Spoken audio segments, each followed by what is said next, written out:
जिस दिन का झारखंड, महाराष्ट्र और उत्तर प्रदेश के लोगों को इंतजार था, आखिरकार वो दिन आ ही गया, क्योंकि आज झारखंड और महाराष्ट्र में विधानसभा चुनाव के परिणाम आए। तो वहीं दूसरी तरफ देखने को मिला कि उत्तर प्रदेश में 9 सीटों पर उपचुनाव थे और इसका भी परिणाम निकलकर सामने आने वाला है। तो ऐसे में हर तरफ काफी ज्यादा उत्साह का माहौल है। लेकिन इस बीच में ये भी देखने को मिला कि झारखंड में ओपीएस का मुद्दा जीतता हुआ नजर आया और झारखंड में वही सरकार आई जिसने ओपीएस की बात की थी। और फिलहाल झारखंड में ओपीएस पहले से भी लागू है, इस वजह से कर्मचारियों में काफी ज्यादा खुशी है और कर्मचारियों का साफ तौर पे यही कहना है कि उनका मुद्दा जीत गया है। बात करें अगर महाराष्ट्र की, तो महाराष्ट्र में जैसा सोचा गया था उस हिसाब से परिणाम निकलकर सामने नहीं आया है, लेकिन फिर भी जो ओपीएस का मुद्दा है वो जीतता हुआ नजर आया, यानी कि हर तरफ ओपीएस का मुद्दा जीता है। वोट फॉर ओपीएस की मुहिम चलाई गई थी और ये मुहिम जीतती हुई नजर आई है, जिससे कर्मचारियों में कहीं ना कहीं खुशी का माहौल है, उत्साह का माहौल है। झारखंड में सबसे ज्यादा कर्मचारी खुश नजर आ रहे हैं क्योंकि पुरानी पेंशन वहां पे बहाल थी और ऐसे में पुरानी पेंशन जो उनके बुढ़ापे की लाठी है उनके साथ ही है, तो इस वजह से वो कर्मचारी काफी ज्यादा खुश हैं। इस विषय पर ज्यादा जानकारी देते हुए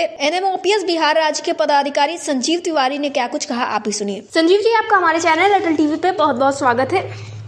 बहुत बहुत धन्यवाद। संजीव जी, जैसा कि देखने को मिल रहा है कि आज अगर राजनीतिक दृष्टि से देखा जाए तो भारत का बेहद ही दिन आज का खास है, क्योंकि भारत की 2 राज्यों यानी कि महाराष्ट्र और झारखंड में विधानसभा चुनाव के परिणाम आने। अगर वही बात करें उत्तर प्रदेश की, तो यहाँ पे उपचुनाव के 9 विधानसभा सीटों पे जो चुनाव थे उसका भी परिणाम आना है। तो क्या कुछ आप समझ पा रहे हैं, क्या ओपीएस का मुद्दा जीतता हुआ नजर आ रहा है?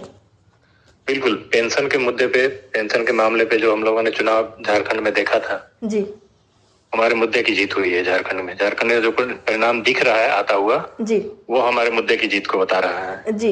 यानी कि ओपीएस बहाली कर्मचारियों की निश्चित रूप से जो उनका एजेंडा था वो पास होता हुआ नजर आ रहा है। कर्मचारियों की जो मुहिम थी, कर्मचारियों का जो संघर्ष था वो जीतता हुआ नजर आ रहा है।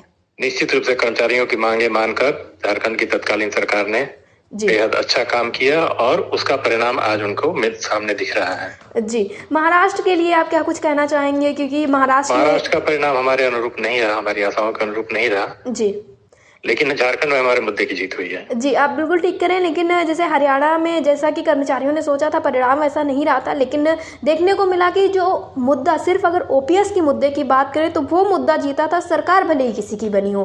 तो सरकार हमारी नहीं बन सकी थी, लेकिन बैलेट, जो पोस्टल बैलेट की अगर काउंटिंग करें जी, तो पोस्टल बैलेट के मुद्दे पे हम हर जगह जीत रहे हैं। जी, संजीव जी, इसी के साथ हमने बातचीत की थी एनएम ओपीएस महाराष्ट्र राज्य के पदाधिकारियों से, तो उनका साफ तौर पे ये कहना था कि कुछ सरकारी कर्मचारियों को पोस्टल बैलेट अवेलेबल नहीं हो पाए थे। तो क्या ये सारे कारण भी माने जाएं कि वहाँ पे मुद्दा जो है वो तो जीता, लेकिन अनुरूप जो परिणाम नहीं आ पा रहे हैं?